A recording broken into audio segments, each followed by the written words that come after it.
नमस्कार, स्वागत है आपका समाज का सच में, जहां हम समाज की उन सच्चाइयों को सामने लाते हैं जो अक्सर अनदेखी रह जाती हैं। दशहरा ये वो त्योहार है जो बुराई पर अच्छाई की जीत का प्रतीक माना जाता है।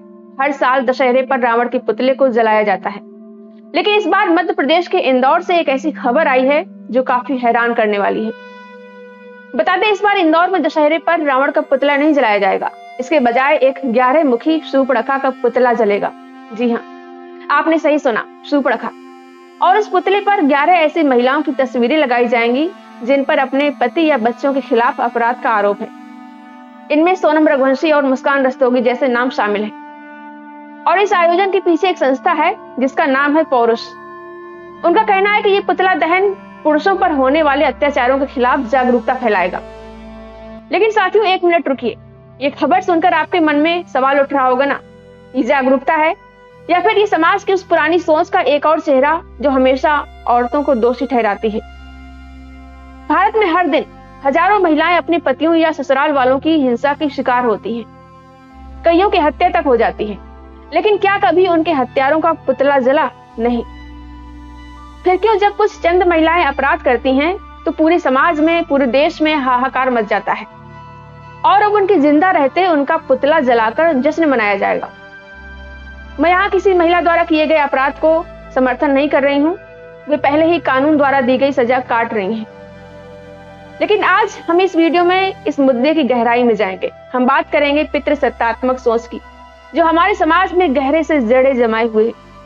और हम याद करेंगे उन महान पुरुषों को जैसे डॉक्टर बी.आर. अम्बेडकर, ज्योतिबा फुले, जिन्होंने महिलाओं के हक के लिए लंबी लड़ाई लड़ी।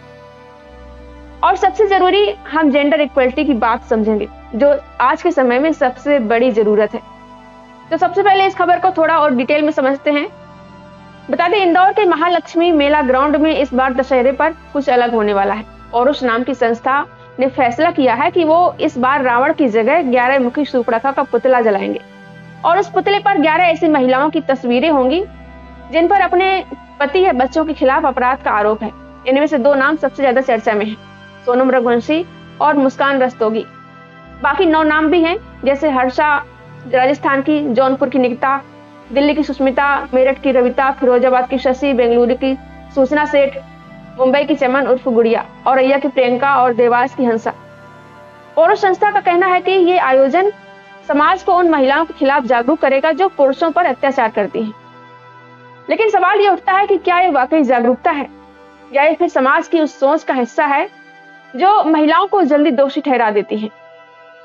अपराध गलत है, चाहे कोई भी करे, लेकिन अगर अपराध हुआ है तो हमारे पास कोर्ट है, कानून है, फिर पुतला जलाने की क्या जरूरत है, और वो भी सिर्फ महिलाओं का। ये तो समाज में नफरत और बंटवारे को बढ़ावा देगा। चलिए इनमें से 2 केस को थोड़ा और डिटेल में देखते हैं ताकि तस्वीर साफ हो। पहला केस है सोनम रघुवंशी का। सोनम इंदौर की रहने वाली है। उसकी शादी 11 मई 2024 को राजा रघुवंशी से हुई थी। शादी के बाद दोनों हनीमून के लिए मेघालय गए थे, लेकिन वहां कुछ ऐसा हुआ जिसने पूरे देश को चौंका दिया। राजा रघुवंशी की हत्या हो गई। पुलिस के मुताबिक इस हत्या के पीछे सोनम की साजिश थी। उसने अपने प्रेमी राज कुशवाहा के साथ मिलकर यह प्लान बनाया। पुलिस का कहना है कि सोनम और राज ने मिलकर 3 किलर हायर किए, विशाल चौहान, आनंद कुमार और आकाश राजपूत। इन लोगों ने राजा की हत्या की और उसका शव एक घाटी में फेंक दिया। हत्या के बाद सोनम फरार हो गई। वो इंदौर लौट आई और एक फ्लैट में छिप गई। बाद में उसने पुलिस के सामने सरेंडर कर दिया। ये केस मीडिया में बहुत छाया। हनीमून मर्डर के नाम से हर न्यूज चैनल पर खूब चर्चा हुई। सोनम अभी जेल में है और उसका ट्रायल चल रहा है। लेकिन साथियों, अब सवाल यह है कि सोनम की तस्वीर इस शूर्पणखा पुतले पर क्यों लगाई जा रही है? उसने अपराध किया, ये मान लेते हैं, लेकिन उसकी सजा कोर्ट तय करेगा। फिर उसकी तस्वीर को पुतले पर चिपकाने का क्या मतलब है?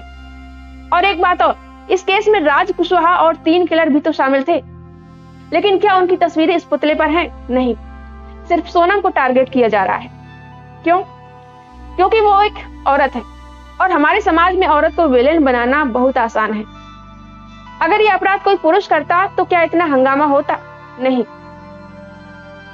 अब बात करते हैं मुस्कान रस्तोगी की। मुस्कान मेरठ उत्तर प्रदेश की रहने वाली है। वो 27 साल की थी और उसकी शादी सौरभ राजपूत से हुई। सौरभ मर्चेंट नेवी में ऑफिसर था, लेकिन मार्च 2025 में जो हुआ वो सुनकर रोंगटे खड़े हो जाते हैं। मुस्कान और उसके प्रेमी साहिल शुक्ला ने मिलकर सौरभ की हत्या कर दी। पुलिस के मुताबिक दोनों ने पहले सौरभ को ड्रग्स देकर बेहोश किया, उसे चाकू से मारा और उसकी बॉडी को एक ड्रम में छिपा दिया। ये केस भी बहुत सनसनीखेज है, लेकिन फिर वही सवाल, पुतला दहन में साहिल शुक्ला का नाम कहाँ है? वो भी तो इस हत्या में बराबर का हिस्सेदार था।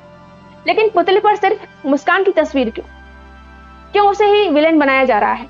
अगर साहिल ने अकेले ये अपराध किया होता तो क्या उसकी तस्वीर पुतले पर लगती? शायद नहीं, क्योंकि किसी भी पुरुष की जिन्होंने अपराध किया है उनकी तस्वीर नहीं लगाई गई, क्योंकि समाज औरत को जज करने में जरा भी देर नहीं करता है, इसलिए उनको टारगेट करना बहुत आसान है। अब बाकी 9 महिलाओं की बात करते हैं।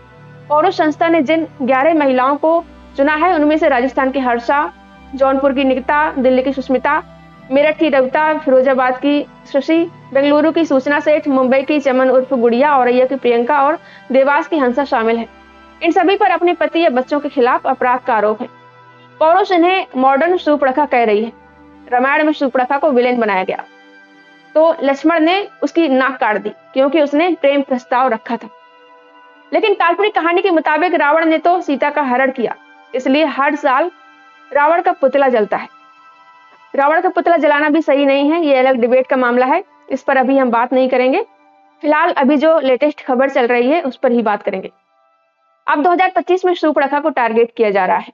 आधुनिक दौर में पैटर्न देखिए, जब अपराध की बात आती है तो औरत को जल्दी दोषी ठहराया जाता है। पुरुष को या तो विक्टिम दिखाया जाता है या फिर उसकी गलती को नजरअंदाज कर दिया जाता है। साथियों, मैं यहां साफ कर दूं, अपराध गलत है, चाहे कोई भी करे। लेकिन सवाल यह है कि क्यों सिर्फ औरतों को निशाना बनाया जा रहा है? अगर पुरुषों पर अत्याचार की बात है तो क्या पुरुष अपराध नहीं करते हैं? क्या हर दिन औरतें हिंसा का शिकार नहीं होती हैं? चलिए अब कुछ आंकड़ों पर नजर डालते हैं जो इस दोहरे रवैये को और साफ कर देते हैं। सच को समझने के लिए आंकड़े बहुत जरूरी हैं।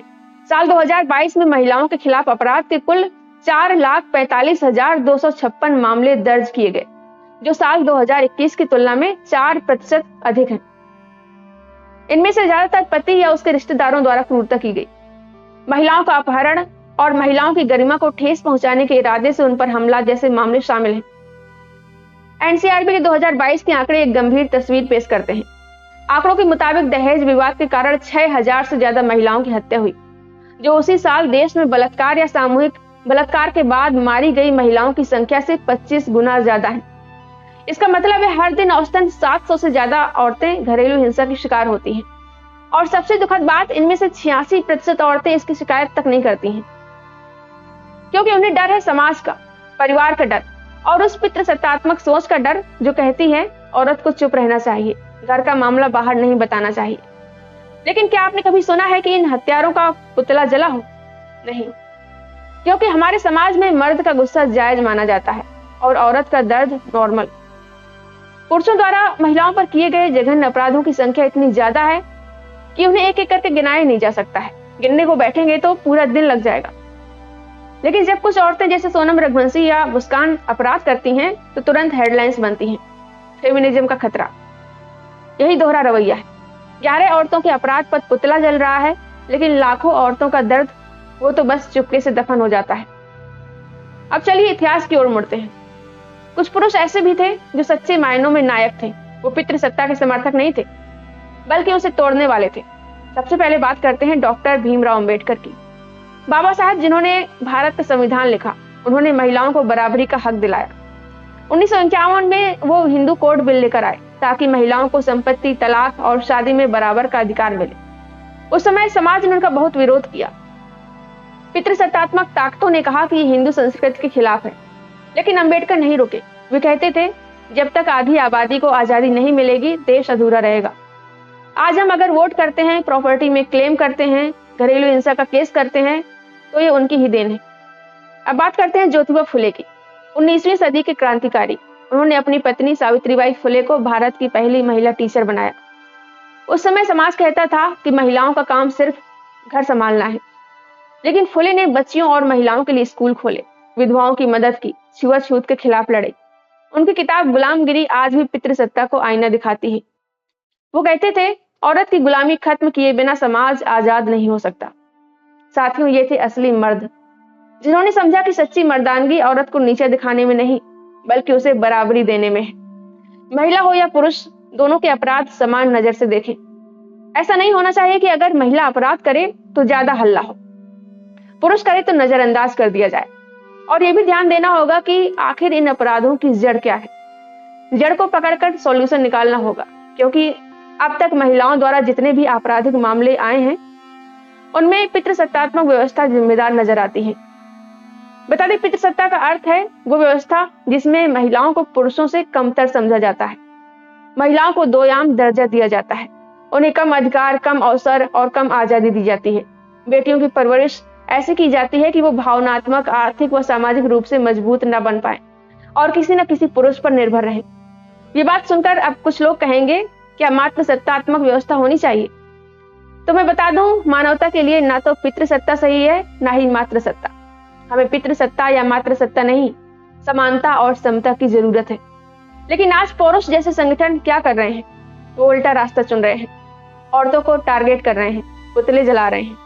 अगर जागरूकता फैलानी है तो दोनों तरफ के अपराधों की बात करना चाहिए, सिर्फ औरतों को विलेन बनाना बंद करें। चलिए अब पितृसत्ता पर थोड़ा गहराई से बात करते हैं। पितृसत्ता वो सोच है जो कहती है कि मर्द हर जगह महिला से ऊपर है, घर में, समाज में, कानून में। ये सोच हमारे समाज में हजारों साल से है। मनुस्मृति से लेकर आज के न्यूज चैनल्स तक ये हर जगह दिखती है। आंकड़े बताते हैं कि 65% मर्द मानते हैं कि औरत को हिंसा सहन करनी चाहिए ताकि परिवार बचा रहे। और हैरानी की बात, 40% औरतें भी यही सोचती हैं। क्यों? क्योंकि हमें बचपन से यही सिखाया जाता है कि लड़के रोते नहीं और लड़कियां चुप रहती हैं, सहन करती हैं। इंदौर का यह आयोजन इस सोच का एक और उदाहरण है। पौरुष संस्था के चेयरमैन अशोक दशोरा का कहना है कि युगों से औरतों के अपराधों का दंड पुरुष भुगतते हैं, लेकिन आंकड़े तो उल्टा कहते हैं। एनसीआरबी के डेटा देखिए, 2022 में महिलाओं के खिलाफ 4 लाख से ज्यादा अपराध हुए, यानी हर 51 मिनट में इनमें 30% से ज्यादा घरेलू हिंसा के केस थे। 2025 में ये आंकड़ा 5 लाख तक जा सकता है। और पुरुषों के खिलाफ अपराध वो भी हैं, लेकिन 10% भी नहीं है। सोनम और मुस्कान के केस को ही लीजिए। सोनम ने अपराध किया, ठीक, लेकिन उसमें राज कुशवाहा और 3 किलर भी शामिल थे। फिर सिर्फ सोनम की तस्वीर क्यों? मुस्कान का केस, साहिल ने ड्रग्स दिए, प्लान बनाया, लेकिन विलेन सिर्फ मुस्कान। ये पैटर्न है। समाज औरत को जल्दी जज करता है। अब एक महिला का मामला सुनिए। दिल्ली की एक महिला, उसका पति रोज उसे पीटता था, दहेज मांगता था, बच्चों के सामने मारता था। महिला ने पुलिस में शिकायत की, लेकिन पुलिस ने कहा ये तो फैमिली मैटर है। आखिरकार उस महिला को घर छोड़ना पड़ा। उसने जॉब शुरू की, अपनी जिंदगी बनाई। ऐसी लाखों औरतें हैं, लेकिन उनका दर्द वो अनसुना रहता है।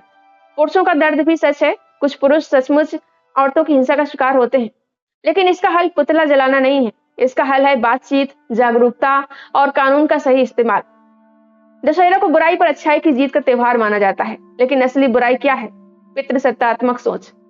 ये सोच असमानता पर टिकी है। जेंडर इक्वलिटी ही इस बुराई की असली जीत है। घर में अपने बच्चों को सिखाएं कि बेटा बेटी बराबर है, दोनों की बराबर परवरिश करें। अपराध की सजा कोर्ट दे, ना कि समाज और पुतले। हमारे पास कानून है, protection of women from domestic violence act 2005, लेकिन इसका इम्प्लीमेंटेशन कमजोर है। 86% केस तो रिपोर्ट ही नहीं होते हैं। वहीं पितृसत्ता सिर्फ औरतों को नहीं, मर्दों को भी नुकसान पहुंचाती है। मर्दों पर प्रेशर होता है, कमाओ, प्रोटेक्ट करो और रो मत। लेकिन इसका हल क्या है? बातचीत अपने घर में शुरू करें, अपने दोस्तों से, समाज में बात करें। और पौरुष जैसे संगठनों को कहना चाहती हूँ, पुरुषों का दर्द भी जायज है, लेकिन औरतों को विलेन बनाना बंद करें। दर्द सबका सुने और समाधान ढूंढें। अगर आपको ये वीडियो पसंद आया हो तो लाइक करें, शेयर करें और हाइप भी कर दें। और चैनल को सब्सक्राइब ना किया हो तो सब्सक्राइब कर लें। बेल आइकन दबाएं, कमेंट में बताएं कि आप इस बारे में क्या सोचते हैं। मिलते हैं अगली वीडियो में। नमस्ते।